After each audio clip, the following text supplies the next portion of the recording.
నిర్గమకాండం 2వ అధ్యాయం 4వ వచనాన్ని చూద్దాం. వానికేమి సంభవించునో తెలుసుకొనుటకు వాని అక్క దూరముగా నిలుచుండెను. దేవునికి స్తోత్రం. వానికి ఏమి సంభవించునో, ఏం జరుగుద్దో, దేవుడు ఏ కార్యం చేయబోతా ఉన్నాడో, ప్రార్థనాపూర్వకంగా చేస్తున్న ఈ ప్రయత్నం, దేవుని ఆలోచన మేరకు చేస్తున్న ఈ ప్రయత్నం ఏ విధంగా ఫలింపజేయబోతున్నాడు దేవుడు అని పెట్టేసి వచ్చేయమ్మా. దేవుడు చేసుకుని దేవుడు చేసుకుంటాడు. అది కాదు. అక్కడ ప్రార్థన చేసి వదిలేస్తాం. మనం దేవుడిని అడిగేసి వదిలేస్తూ ఉంటాం. ఏదైనా విషయం దేవుడికి మొర్ర పెట్టేసి ఉపవాసం ఉండి ప్రార్థన చేసి వదిలేసి ఇంకంతే, దేవుడే చూసుకుంటాడు ఈసారి, ఇంకా ఏం చేస్తే ఆయన అదే చేస్తాడు. కనిపెట్టం. మనం నిరీక్షణతో ఎదురు చూడడం.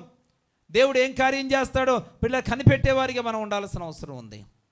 జమ్ము పెట్టిలో పెట్టేసింది, ఏట్లో వదిలిపెట్టేసింది. పిల్లల వదిలిపెట్టేసి వచ్చేలేదండి, అక్కడ కాపలా పెట్టింది. అంటే ఎదురు చూస్తూ ఉంది. ఎదురు చూసేలా తన కుమార్తెను పెట్టింది అక్కడ. ఎందుకంటే ఆమెకు ఒక నిరీక్షణ ఉంది.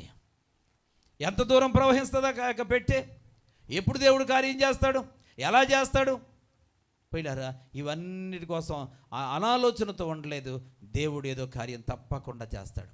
కార్యం చేసేదాకా కూడా నేను కనిపెట్టుకొని ఉంటాను అని పిల్లరా, ఆ యొక్క తల్లి యొక్క ఉపదేశాన్ని బట్టి ఆ యొక్క ఎవరావిడి మిరియాం పిల్లరా అక్కడ కనిపెట్టుకుని ఉంది.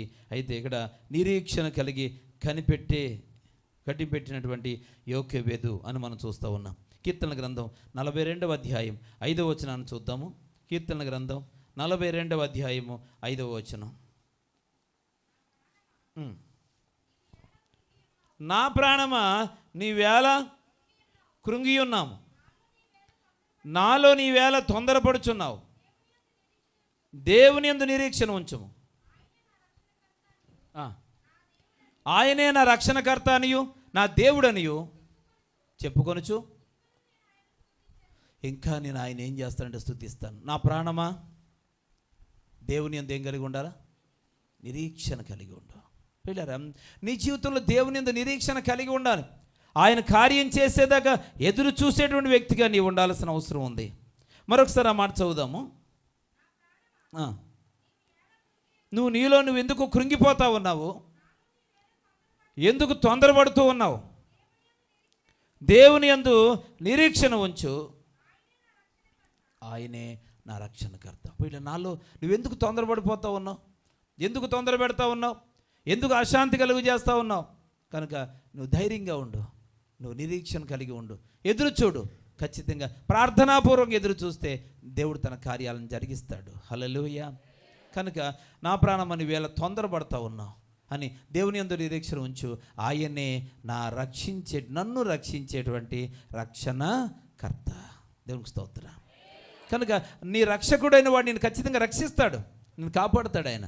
నీ శ్రమల నుండి నిన్ను విడిపిస్తాడు ఆయన, నిన్ను ఓదారుస్తాడు ఆయన, నిన్ను ధైర్యపరుస్తాడు ఆయన. కనుక నిరీక్షణ కోల్పోకు. కార్యం చేసేదాకా ఏం చేయాలి? ఎదురు చూడాలి. దేవునికి స్తోత్రం. కాబట్టి అలాంటి నిరీక్షణ కలిగినటువంటి స్త్రీగా యోకెబెదు పిల్లర మనకు బైబిల్ గ్రంథంలో కనబడుతూ ఉంది.